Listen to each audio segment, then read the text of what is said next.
हाय Capricorns, कैसे हैं आप लोग। मैं आप लोगों के लिए टैरो रीडिंग लाई हूँ फ्रॉम 11th मई टू 20th ऑफ मई। तो देख लेते हैं क्या है आप लोगों के लिए मैसेजेस।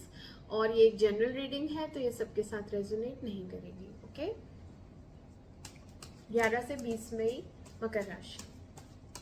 11 से 20 मई प्लीज एंजल्स गाइड करें, बताएं 11th टू 20th ऑफ मई कैप्रिकॉन।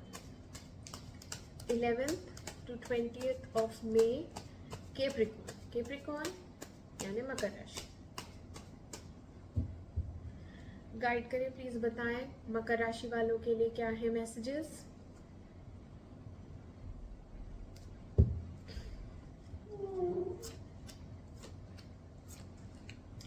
इनको क्लैरिफाई करते हैं। हाई प्रीस्टेस क्यों आई है? हाई प्रीस्टेस क्यों आई है?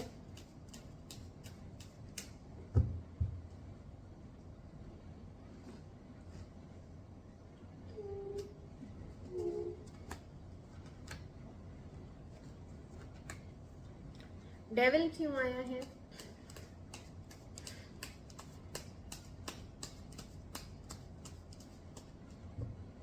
डेविल क्यों आया है?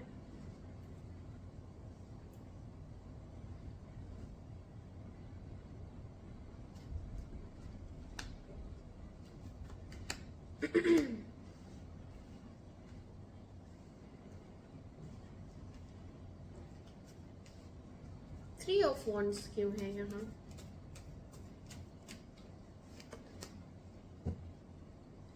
थ्री ऑफ वॉन्ड्स क्यों है?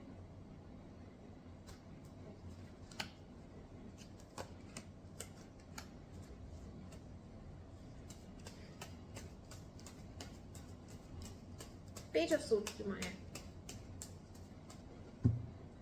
पेज ऑफ सोर्ड्स क्यों आया है?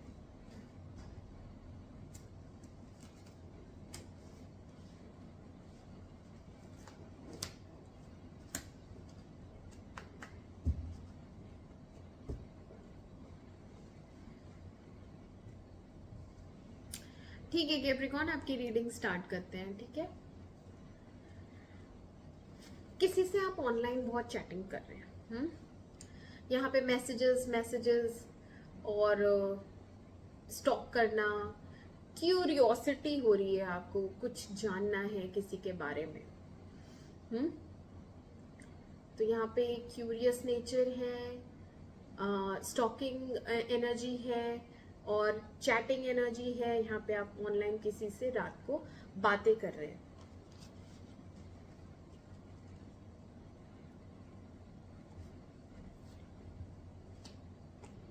आपको घर से बहुत अकेलापन लगता है। ठीक है, आपके घर में कुछ प्रॉब्लम्स हैं। यहाँ पे एक नॉन सपोर्टिव एनर्जी दिख रही है कि घर वाले आपको सपोर्ट नहीं करते हैं, या फिर घर से आपको वो फील नहीं आता। जैसे एक होता है ना, हमारा घर है, हम कंफर्टेबल हैं अपने घर में एक्सप्रेस करने में। तो यहाँ पे आप अपने आप को एक्सप्रेस भी नहीं करते हैं। जैसे आप हैं वैसे आप नहीं जी पाते, आपका दिखावा चलता है। जैसे सपोज आपके मन में कुछ है तो आप नहीं बताएंगे, आप छिपाएंगे या आप वो चीज शो नहीं करेंगे।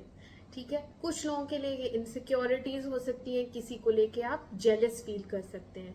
ये वही इंसान है जिससे आप ऑनलाइन चैटिंग कर रहे हैं, आप इसको लेके इनसिक्योर हो रहे हैं, इसीलिए आप इसके बारे में पता करना चाहते हैं। कहीं से इसके बारे में कोई इन्फॉर्मेशन मिल जाए, कहीं से इसके बारे में कुछ पता चल जाए, उसके लिए आप इनसिक्योर हैं। हाँ, इनसिक्योर हैं और ये एक अनस्टेबल रिलेशन है। ये रिलेशनशिप में आपको लगता नहीं है कि ये लंबे समय के लिए है या लंबे समय तक ये चलेगा, है ना, या फिर इसमें कोई फ्यूचर है। तो आप अपने आप को गार्ड करके रखते हैं। आप सोचते हैं कि मैं बहुत ज्यादा भावनात्मक तरीके से इस रिलेशनशिप में ना इन्वॉल्व रहूं। भावनाओं पे आप अपने कंट्रोल रखते हैं। एक आपने बाउंड्री बना रखी है, एक डिस्टेंस मेंटेन कर रखा है। डिटैचमेंट कह सकते हैं या अटैचमेंट है भी, तो सिर्फ यहाँ तक कि पहले इसके बारे में जान लूं अच्छे से, ठीक है, उसके बाद आगे बढ़ूं। दूसरों को भी आप देखते हैं तो आप इनसिक्योर होते हैं। आपको लगता है औरों के घरों में ऐसी कोई प्रॉब्लम नहीं है जैसे हमारे घर में है, क्योंकि यहाँ घर आया है। ठीक है, हो सकता है ये आपकी वाइफ हो जिनको लेके आप इनसिक्योर रहते हैं, या फिर आपकी वाइफ इनसिक्योर रहती है, या फिर आपकी वाइफ को ऐसा लगता है, जेलेसी होती है। ठीक है, कुछ तो ऐसे ही है। और ये एक स्पाइंग एनर्जी है, तो आप अपनी वाइफ पे स्पाई करते हैं क्योंकि आप भरोसा नहीं करते, ट्रस्ट इश्यूज हैं आपको, कैप्रिकॉर्न। ठीक है, आगे बढ़ते हैं।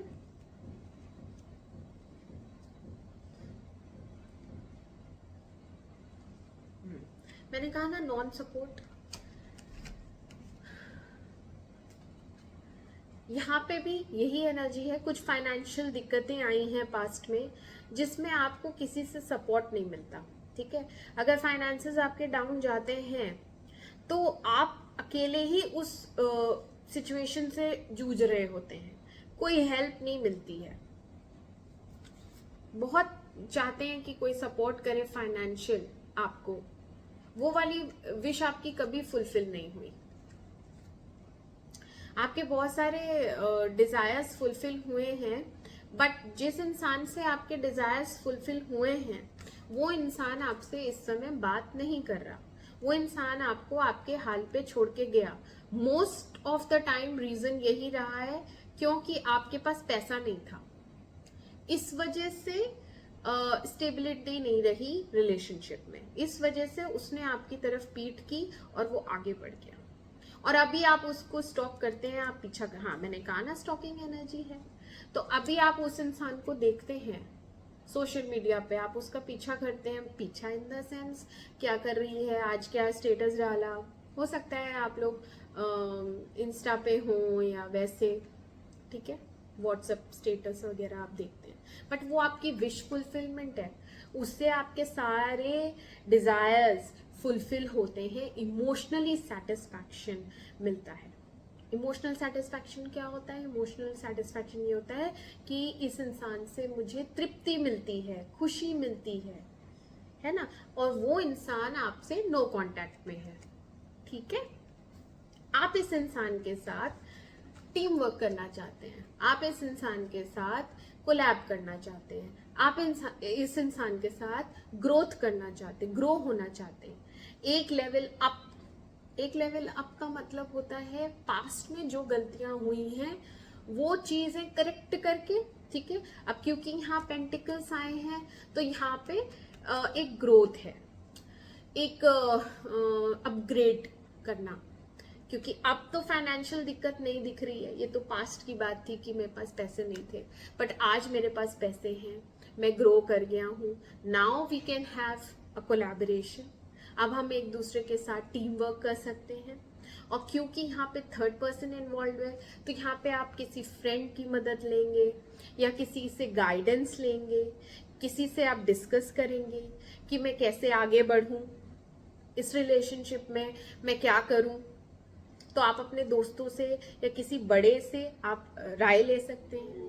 ठीक है, हाँ, और मोस्ट प्रोबेबली आप अपने आप को एक्सप्रेस करेंगे और अपनी फीलिंग्स बताएंगे इस इंसान को जो अभी आपसे बात नहीं कर रहा, उसके साथ ही आप बात करने वाले हैं, अपने इमोशंस और छिपी हुई जो भी भावनाएं हैं वो आप व्यक्त करने वाले हैं। आपने ऐसा सोचा है,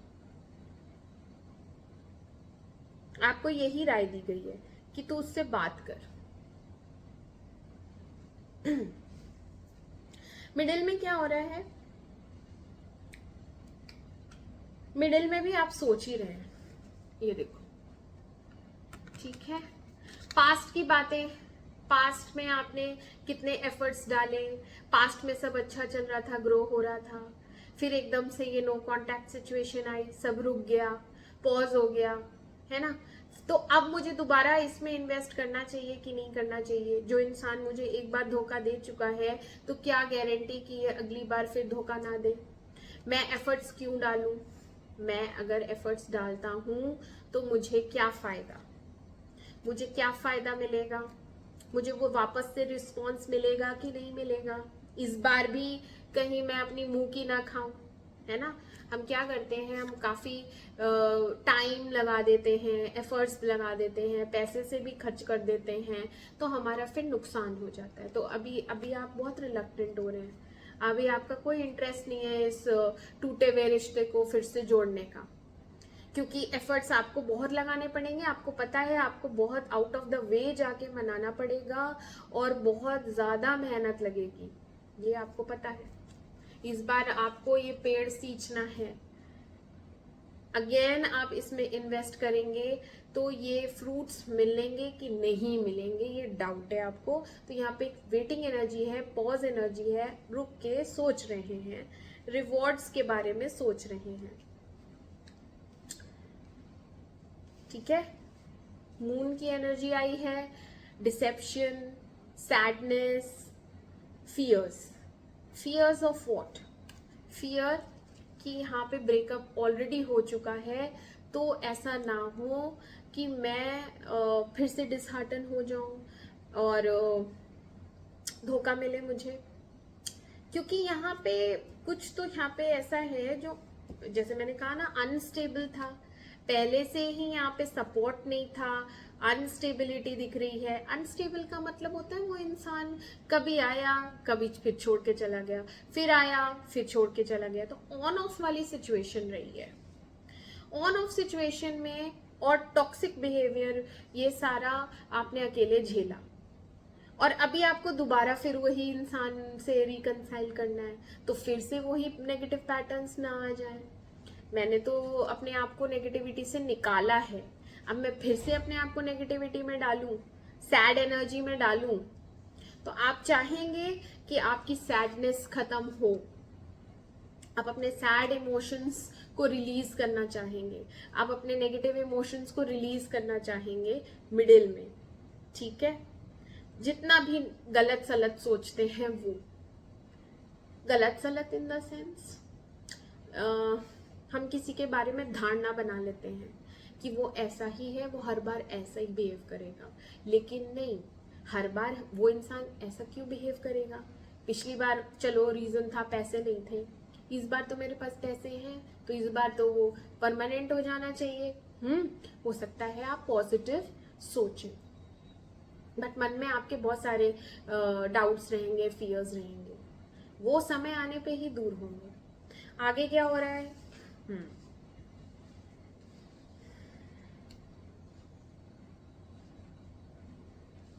फिर पास्ट के बारे में सोचेंगे आप कि वो तो बहुत इमोशनल है, ठीक है, और उसकी प्रायोरिटी घर गृहस्थी बच्चे ये सब ज्यादा है, अगर वो मैरिड है तो।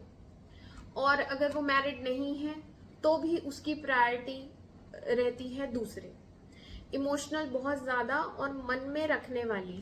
मान लो इसके साथ कुछ हो गया है पास्ट में, तो ये भूलती नहीं है। ये ऐसी लेडी होती है, क्वीन ऑफ कप्स, इतनी इमोशनल कि ये दिल में एक बात बिठा लेती है तो बिठा लेती है, उसके बाद ये कभी भूलती नहीं है, उस चीज को माफ नहीं कर पाती, इसीलिए ये आगे नहीं बढ़ पाती, अटक जाती है। तो यहाँ पे यही है कि जो भी पास्ट में ये सेपरेशन आया है, तीसरे की वजह से प्रॉब्लम्स हुई फ्रेंडशिप में, तो अभी ये इतनी इमोशनल है कि ये सोशलाइज नहीं करती, ये अब नए दोस्त नहीं बनाती, अब इसका भरोसा उठ गया है।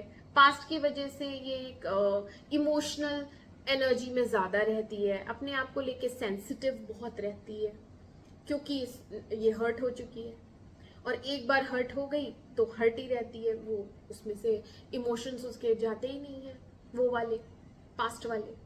तो ये हो सकता है आप हो सकता है वो दूसरा इंसान हो, कोई भी हो सकता है यहाँ पे, बट ये इमोशनल बहुत ज्यादा रहेगी।